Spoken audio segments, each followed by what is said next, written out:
नमस्कार सभी को एक बार फिर स्वागत है आरएमबी की क्लास, जिसमें हम लोग देख रहे थे defects and their roots of causes. ये 4 यूनिट है। हम आपका यूनिट 4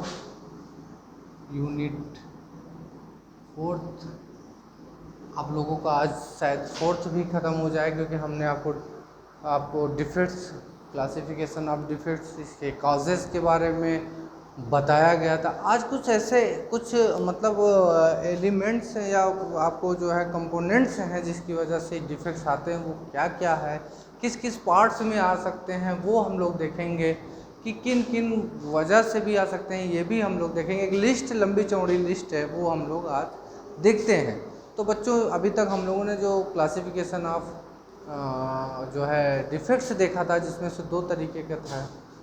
एक एलिमेंट जो है आपका जो था, और दूसरा आपका कैरेक्टरिस्टिक जो है आपका जो है क्या था, क्लासिफिकेशन में बांटा गया था। तो उसमें हम लोगों ने कल आपको देख लिया था कि हाँ जो था उसमें। आज हम लोग देखेंगे मेन कॉजेज ऑफ डिफेक्ट्स कहाँ कहाँ आ सकते हैं। जो हेडिंग है हमारी मेन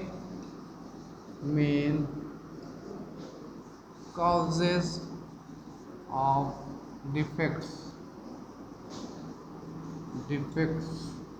तो ये बच्चों हम लोगों की एक हेडिंग है, जो आप लोगों को लास्ट मतलब इस यूनिट का लास्ट पॉइंट है हम लोगों का। तो ये बच्चों देखना हम लोगों को इसमें कौन कौन से आते हैं। सबसे पहला कहाँ पे, मान लीजिए एक बिल्डिंग पे हम लोग काम कर रहे हैं, वो कहाँ से शुरुआत करेंगे, तो हम लोग सबसे नीचे भाग से शुरू करते हैं। तो इसमें पहले नंबर पे हम लोग देखेंगे कि पहले नंबर पे जो आएगा वो आएगा फाउंडेशन, क्योंकि सबसे निचला भाग इसका फाउंडेशन ही है। नींव जिसको आप लोग कहते हैं, कोई भी स्ट्रक्चर होगा वो नींव के बगैर नहीं टिका होगा, वो चाहे जिस तरीके का स्ट्रक्चर हो। तो हमारा सबसे पहले नंबर पे फाउंडेशन होगा, या इसको हम लोग बोल सकते हैं बेसमेंट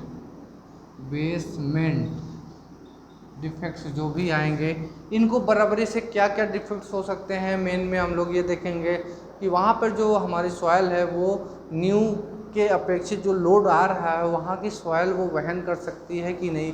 कि पता चला कि कोई भी हमारी मिट्टी है उस पर हम लोग न्यू खड़ा कर रहे हैं, तो ये मिट्टी क्या है, अगर मान लीजिए बहुत ज़्यादा लोड आपने दे दिया इस पर, मान लीजिए बहुत ज़्यादा हैवी लोड इस पर आपने लगा दिया। अब ये मिट्टी जो है क्या है, या तो दलदल वाली मिट्टी हो या कुछ ऐसी मिट्टी हो, तो आपने इतना बड़ा स्ट्रक्चर खड़ा तो कर दिया, लेकिन लोड लगा, मान लीजिए इसमें लोग रहने लगे, तो लोड ज़्यादा पड़ने के वजह से ये जो न्यू है वो कहीं नीचे ना धंस जाए।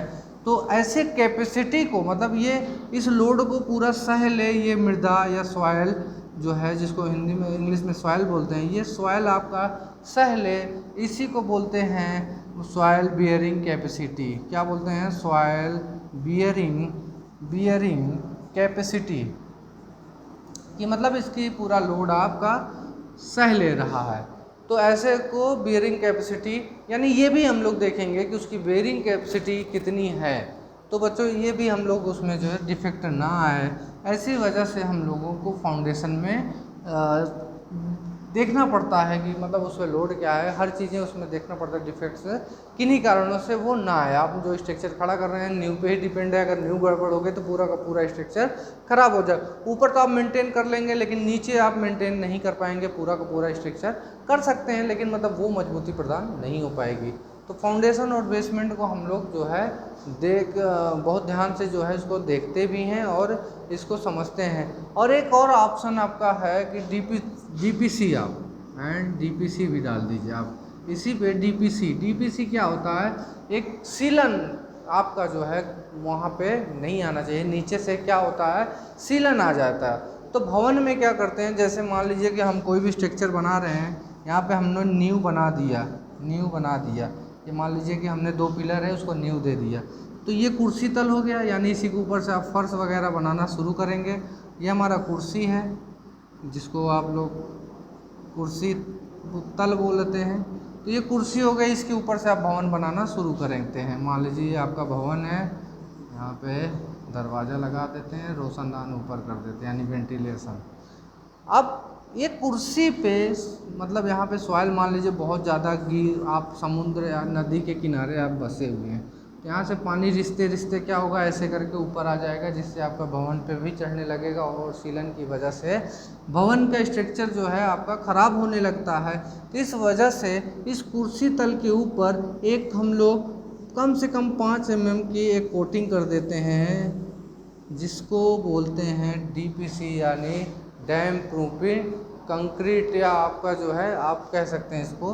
तो वहाँ पर एक इतने पतली mm का डाल देते हैं जिसकी वजह से उसमें क्या है कि सीलन ना पहुँचे। तो वो भी हम लोग को इसमें जो है हम डिफेक्ट्स में गिनती करते हैं। तो ये भी हमारा क्या हो गया, DPC भी इसी में आ गया, क्योंकि ये फाउंडेशन नीचे की बात कर रहे हैं तो DPC को इसी में ऐड कर दिए हैं। अब आते हैं दूसरा मेन इम्पॉर्टेंट जो स्ट्रक्चर का होता है, न्यू के ऊपर वॉल्स आती है।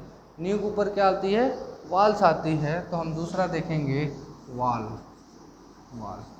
दीवारों को अच्छी तरीके से चिनाई करना, यानी कि आप मेसनरी जिसको बोलते हैं उसकी चिनाई करना, वो हम लोग बहुत महत्वपूर्ण है। उसको हम लोग करना, एक समझ लीजिए कि आप मान लीजिए आजकल तो सब जगह 4 इंच वाली दीवार बनने लगी है, पहले 9 इंच की बनती थी, क्योंकि पहले पिलर का उतना ऑप्शन नहीं था, या पिलर को उतना महंगा लोगों को लगता होगा कि वो महंगा था। लेकिन अब क्या है, जितने भी हैं वो आप समझ लीजिए कॉलम खड़ा कर दिए और 4 इंची की, मतलब एक ही ईंटें रद्दे की ईंटों को क्या करते हैं, दीवार खड़ी कर देते हैं जो कमज़ोर होती है।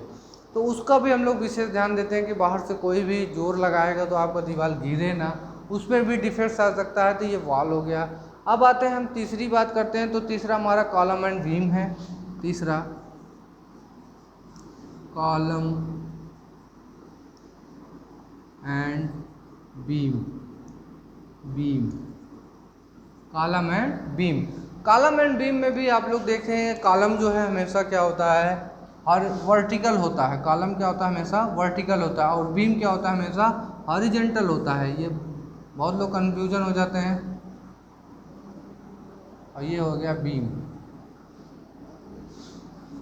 तो बच्चों ये कॉलम हो गया, ये बीम हो गया। कॉलम हमेशा क्या होता है, वर्टिकल होता है, और बीम क्या होता है, हमेशा हॉरिजॉन्टल होता है। तो ये तो हम लोग विशेष रूप से देखेंगे। इसका जो कवर होता है, यानी कवर क्या होता है कि कोई भी कॉलम होता है तो हम लोग उसमें जो है स्टील डालते हैं चारों तरफ, और यहाँ का जो कवर है वो हम लोग देखेंगे कवर सही से हम लोगों ने दिया है कि नहीं दिया है। बीम का अलग होता है, कॉलम का अलग होता है, वो आप लोग RCT में पढ़े होंगे। तो ये चीज़ें हैं, किसी में जो है वो, क्योंकि हम लोग देखते हैं कॉलम में लगभग जो है 25 mm का ही दिया जाता है। तो ये सब चीज़ें हैं, और आगे आपको ऑन रिकॉर्ड जो है डाटा आप लोग देख भी सकते हैं उसमें। तो क्योंकि निर्धारित किया गया है हमारे तो जो है आपका ड्राइंग्स है। तो ये हमारा बीम हो गया, ये हमारा कॉलम हो गया। कॉलम और बीम में कोई डिफेक्ट नहीं आना चाहिए। एक लिस्ट है, बस आप देख लीजिए, बाकी तो आप खुद ही समझदार हैं, इतना तो आप कर ही सकते हैं, हमारा बताना काम है। अब आते हैं जो नेक्स्ट पॉइंट है, चौथा, रूफ एंड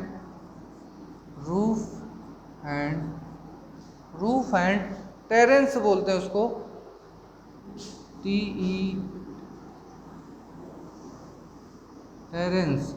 टेरेंस मतलब, टेरेस मतलब क्या होता है, स्पेलिंग आप लोग थोड़ा सा देख लीजिएगा इसका। रूफ मतलब छत होता है, टेरेंस मतलब सबसे ऊपर वाला भाग, सबसे छत एकदम सबसे ऊपर वाला। पता लगा आपका 3 मंजिला है तो आप सोचें पहले मंजिले पे चढ़ गए तो आप सोचें कि वहाँ भी छत है, नहीं। टेरेस उसको बोलते हैं जो सबसे ऊपर होता है। तो टेरेस और रूफ में यही अंतर है कि रूफ क्या होता है, हर मंजिले पे हो जाता है, लेकिन टेरेस सबसे ऊपर वाला मंजिला होता है।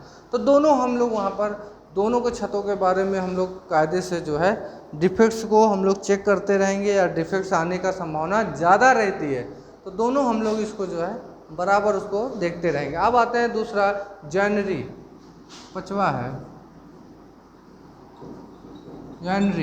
जॉइनरी मतलब जो कोई जोड़ हुआ, कोई भी जोड़ हुआ जॉइंट, हम कायदे से उसको जो है, जो भी स्ट्रक्चर बनाएंगे उसको हम कायदे से जॉइनरी करेंगे ताकि हमारा स्ट्रक्चर गड़बड़ ना हो। बच्चों आज बस खाली आपको ये लिस्ट है, बाकी क्योंकि बताना हमारा काम है, लिस्ट में आप देखते रहिएगा और ये हमेशा आपको काम देगा। अब आते हैं हमारा जो है सर्विसेज, 6वां हमारा है सर्विसेज मतलब जो भी आप सर्विस उसमें बराबर आप दे रहे हैं वो प्रॉपरली तरीके से नहीं दे पा रहे हैं, जो आप लोगों को काम चल रहा है, पता चला स्टील की ज़रूरत आप 2 दिन बाद आप ला रहे हैं, या सीमेंट को काफ़ी दिनों तक आप उसको स्टोर रखे हैं, तो सर्विसेज आपके बढ़िया होनी चाहिए जिससे जो है आपका डिफेक्ट्स ना आए। और अब उसके बाद आता है डैम्पनेस। डिफेक्ट 7वां है डिफेक्ट्स कॉजेज बाय डैम्पनेस।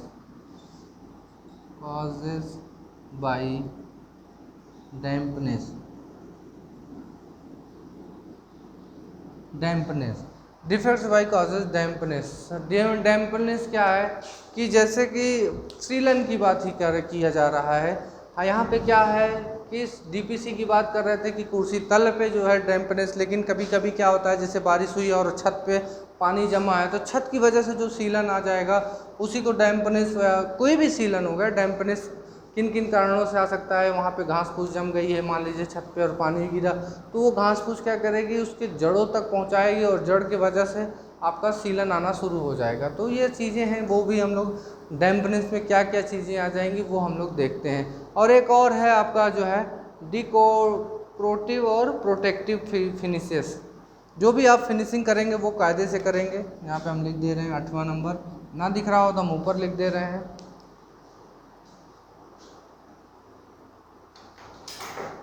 यहाँ पे हम इसको मिटा दे रहे हैं।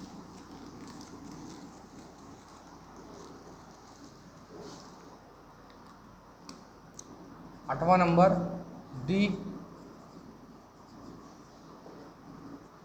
एंड प्रोटेक्टिव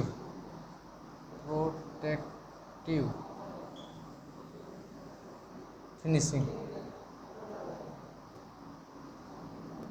बच्चों डिकोरेटिव और जो है आपका प्रोटेक्टिव जो है ये क्या है कि जो भी आप मान लीजिए भवन बना रहे हैं तो उसमें जो आप प्रोटेक्ट करने के लिए पेंट वगैरह का इस्तेमाल करते हैं ना, तो उससे भी क्या होता है कि हमारा जो है डिफेक्ट्स आना शुरू हो जाता है।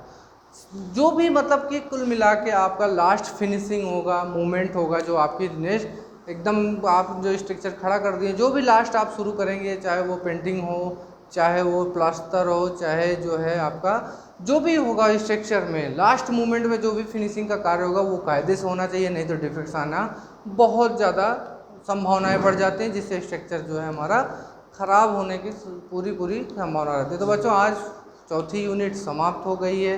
अब 4 यूनिट में जो जो आप लोगों को दिक्कत हो या कोई भी समस्या हो तो आप हमको बाय मैसेज के थ्रू भेज सकते हैं। तो आज के लिए बस इतना ही बच्चों, घर पे रहिए, सुरक्षित रहिए और पढ़ाई भी करते रहिए।